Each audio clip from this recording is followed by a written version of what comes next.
नमस्कार. मालिकेच्या उद्याच्या भागामध्ये आपल्याला पाहायला मिळणार आहे की लीला खूपच टेन्शनमध्ये आलेली असते. तिला खूप वाईट वाटलेलं असतं, कारण जे काय झालेलं आहे ते इतकं भयानक असतं. तिला तो प्रसंग डोळ्यासमोरून जातच नसतो, कारण आपल्या रेऊला त्या विक्रांतने एवढा त्रास दिलेला आहे, ही गोष्ट तिच्या डोळ्यासमोर तशीच असते. मग ती म्हणते की मावशी जे म्हणते ना तेच खरं आहे, म्हणजे मी काहीच करू शकत नाही, मी कोणासाठीच काहीच करू शकत नाही. मला ना कळतच नाही आहे, मी म्हणते तेच खरं आहे आणि मी माझ्या रेऊला वाचवू शकले नाही. या गोष्टीचा त्रास लीलाला मात्र जास्तच होत असतो.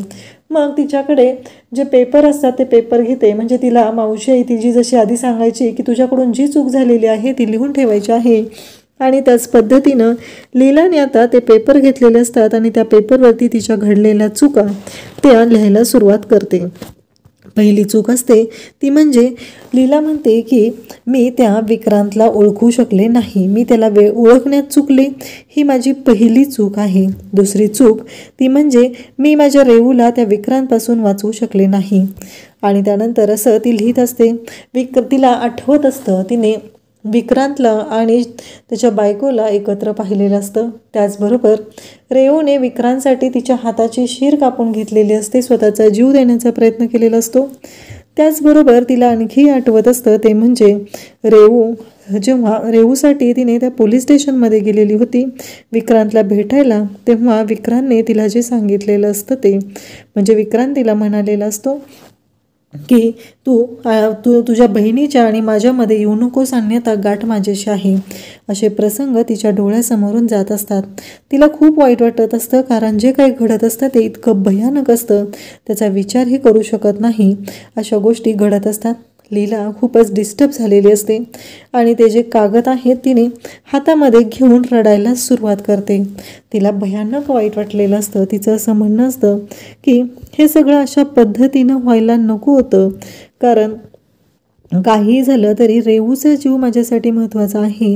माझ्या रेऊबरोबर इतकं चुकीचं वागणाऱ्या माणसाला मी कसं माफ करू, असं तिचं म्हणणं असतं.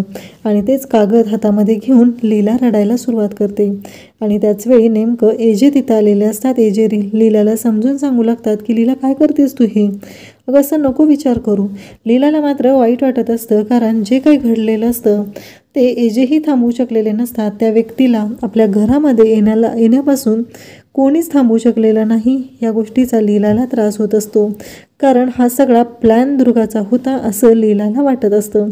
त्यामुळं लीला मात्र डिस्टर्ब झालेली असते. तेव्हा एजे म्हणतात काय चाललं लीला तुझं. लीला म्हणते मला एवढं सगळं माहिती होतं, पण मी माझ्या रेऊला वाचवू शकलेले नाही. मावशी म्हणते ना मी काहीच करू शकत नाही, ते खरं आहे, मला ना खरंच शिक्षा झाली पाहिजे, असं म्हणत लीला मात्र इकडे स्वतःला मारून घ्यायला सुरुवात करते आणि खूप ढसाढसा रडायला लागलेली असते. अक्षरशः ती एजेंना मिठी मारते आणि रडायला सुरुवात करते. तेव्हा एजे म्हणतात की लीला काळजी करू नको, मी आहे ना तुझ्यासोबत, काळजी करू नको, आपण ह्या सगळ्या गोष्टी सॉल्व करूया, असं एजेंचं म्हणणं असतं. आणि एजे लीलाची समजूत घालत आहेत, तिला जवळ घेत आहेत, तिला सांगत आहेत की काळजी करायची काही गरज नाही, आपण ह्या सगळ्या गोष्टी व्यवस्थितपणे हँडल करूया, असं एजेंचं म्हणणं असतं. लीला पण अगदी एजेंच्या जवळ मन मोकळं करते आणि रडायला सुरुवात करत असते. एजेंनी समजूत सांगितल्यामुळं ते शांत झालेली असते. त्यानंतर आपल्याला पाहायला मिळतं की इकडे सरस्वती मात्र जाम खुश असते. विराज आलेला असतो आणि विराजला मिठी मारून ती म्हणते की फायनली आज दादा मला भेटायला आला, मला खरंच खूप छान वाटलेलं आहे, असं ती बोलत असते. तेव्हा मात्र इकडे विराज म्हणत असतो पण आज जे काय झालेलं आहे ते चुकीचं आहे. तुझा दादा आला किंवा जे काय झालेलं आहे ना, तर जरी ते योग्य असलं, तुझ्यासाठी ती आनंदाची गोष्ट असली, तरीही आज तुझ्या दादाने इथं समोर यायची गरज नव्हती, कारण त्याच्यामुळं हे सगळं झालेलं आहे. आज लीला आई आणि त्याचबरोबर बाबांसाठी खूप आनंदाचा दिवस होता आणि त्यांचा आनंद स्पॉईल झालेला आहे, हे सगळं बोललं जात असतं. आणि त्याचवेळी आपल्याला पाहायला मिळतं की विराजवरती सरस्वती मात्र भयानक चिडलेली असते आणि म्हणते की तुला त्यांच्याच आनंदाचा पडलेला आहे, त्यांचंच पडलेलं आहे, तुला माझ्याबद्दल काहीही वाटत नाही. तर इकडे दुर्गा किचनमध्ये आलेली असते आणि ती पाहते तर काय, इथे आजींनी तवा गरम करायला ठेवलेला असतो आणि दुर्गा म्हणते की आजी हे काय आहे. तेव्हा आजी म्हणतात मला लीला आणि आदिरामची दृष्ट काढायची आहे, त्यासाठी हे केलेलं आहे.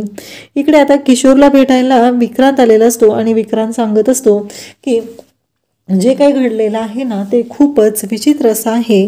कारण आत्ता त्यांना जो धक्का बसलेला आहे तो खूपच जबरदस्त आहे. कारण मी त्या रेवतीलाही जाऊन भेटलेलो आहे. हे सगळं अशा पद्धतीनं चालू असतं. त्यानंतर आपल्याला पाहायला मिळतं की इकडे बाबा आणि त्याचबरोबर कालिंदी बोलत असतात. कालिंदी म्हणत असते की मला कळतच नाही आहे बघा तुमचं काय चालू आहे नक्की. तेव्हा त्यांच्या डोक्यात राऊंड प्रश्न येतो की आपली रेवू आहे ती खूप इमोशनल आहे, लीला वेगळी आहे, मग त्या घरात कसं होईल, त्या दुर्गा मॅडम कशा आहेत, असे त्यांच्या डोक्यात विचार चाललेले असतात. इकडे मात्र आजी लीला आणि एजंटची दृष्ट काढत असतात आणि आजी म्हणत असतात की घरातल्यांची बाहेरच्यांची कोणाचीही दृष्ट लागायला नको, कारण आत्ता कुठं त्यांच्या आयुष्यामध्ये आनंदाचा क्षण येत आहे आणि या सगळ्या गोष्टी घडत आहेत. त्यामुळं काहीही झालं तरी त्यांना कोणाची दृष्ट लागायला नको आहे, म्हणूनच आजींनी हा निर्णय घेतलेला असतो. त्यानंतर आपल्याला पाहायला मिळतं की आजी दृष्ट काढतात आणि त्या मिरच्या, मीठ, मोहरी जे आहे ते गरम तव्यावरती नेऊन टाकतात आणि त्या क्षणी खोकायला सुरुवात करते, ती म्हणजे सरस्वती. सगळ्यांना धक्का बसलेला असतो की अचानक सरस्वतीला खोकला का आलेला आहे, कारण ती तर घरातली आहे ना, तिच्यामुळे कधी दृष्ट लागू शकेल. पण इथे सरस्वतीला मात्र खोकला येत असतो आणि मग दुर्गा तिला विचारते की काय झालं, म्हणजे तुला पाणी वगैरे आणून देऊ का. तेव्हा ती म्हणते की नाही नको. त्यानंतर लीला एजे सर्वजण पाहत असतात, कारण अचानक जे घडलेलं आहे ते खूपच भयानक असं असतं. अचानक हा खोकला का सुरू झालेला आहे हा प्रश्न पडलेला असतो. त्यानंतर इकडे लीला ज्यावेळेस बसलेली असते तिच्या बेडरूममध्ये येऊन ती आवरावर करत असते. त्याचवेळी लीलाला एक प्रसंग आठवतो. तो म्हणजे लीलाला आठवतं की सरस्वती एजेंना म्हणत असते की काही झालं तरीही मला तुमच्याशी बोलायचं आहे, तुम्हाला मी एक बाबा म्हणून, तुम्ही माझे बाबा म्हणून मी तुम्हाला काहीतरी मागत आहे, माझ्या दादाला या घरात येण्याची परवानगी द्या. हे सगळं ती बोलत असते आणि एजेंना मात्र ती परवानगी द्यावी लागते. आणि इकडे लीलाला मात्र वाईट वाटत असतं. एजेंना कळत असतं की लीलाला ही गोष्ट अजिबात आवडलेली नाही, म्हणून एजे तिथं आलेले असतात आणि लीलालाही चादर अंतरायला मदत करत असतात. तेवढ्यातच लीलाच्या बाबांचा फोन आलेला असतो आणि लीलाचे बाबा म्हणत असतात की अगं रेवू तुला भेटायला आज आली होती आणि अचानक काय झालं मला नाही माहिती, पण ती तुला भेटायला आली होती आणि तुझं शूट बघायला यश आणि ते निघाले होते. इकडे लीला म्हणू लागते पण ती मला भेटायला आलीच नाही. तेव्हा बाबा म्हणत असतात अचानक त्यांचा प्लॅन चेंज झाला आणि त्यानंतर तिने मग घरी आलेली आहे, हे बाबा सांगत असतात. त्याचवेळी इकडे एजे ऐकत असतात. तेव्हा लीला म्हणते मग काय झालं, नाही रेवूच्या बाबतीत काहीतरी विनसलंय का, मला कळत नाही आहे, कारण ती घरी आल्यापासून खूपच शांत आहे, असं बाबा लीलाला सांगत असतात. त्याचवेळी लीला म्हणत असते की नाही माहिती मला, तिचं आणि यशचं काहीतरी बिनसलं असेल, ते दोघंजण बाहेर गेले होते ना, मी बोलून बघते तिच्याशी. एजंटच्याही लक्षात येतं नक्कीच काहीतरी प्रॉब्लेम झालेला असणार आहे, म्हणूनच रेवू शांत आहे. आणि इकडे लीलाही विचार करू लागते. तेव्हा एजे म्हणत असतात की नाही काहीही झालं तरीही जे काही घडत आहे ते चुकीच्या पद्धतीनं घडत आहे, कारण रेवूच्या बाबतीत काय झालेलं आहे हा प्रश्न पडलेलाच असतो.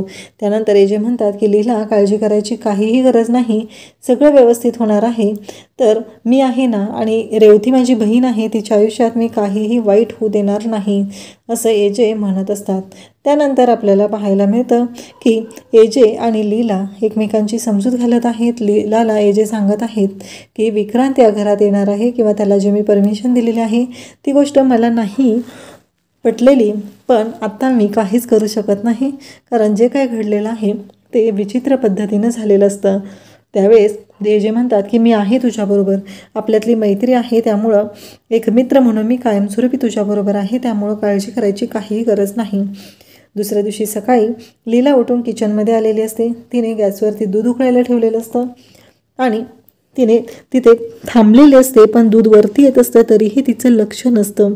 त्यानंतर आपल्याला पाहायला मिळतं की यश तिला म्हणतो की काय झालं, मला कळेल का असं म्हणत तो लीलाला म्हणत असतो. तेव्हा लीला म्हणते, थांब मी दूध गरम करायला ठेवलेलं आहे, तर मी तुला दूध देते आणि त्यानंतर कॉफी देते, दूध गरम झालेलं आहे. त्यावेळेस यश म्हणतो की नाही वहिनी मला नको आहे, काय झालं आहे. तेव्हा लीला त्याला विचारू लागते की तुझे आणि रेवूमध्ये काय झालं आहे का. तेव्हा यश म्हणतो नाही काही नाही झालेलं, मग काल सगळं ठीक होतं ना. तेव्हा तो होच म्हणत असतो.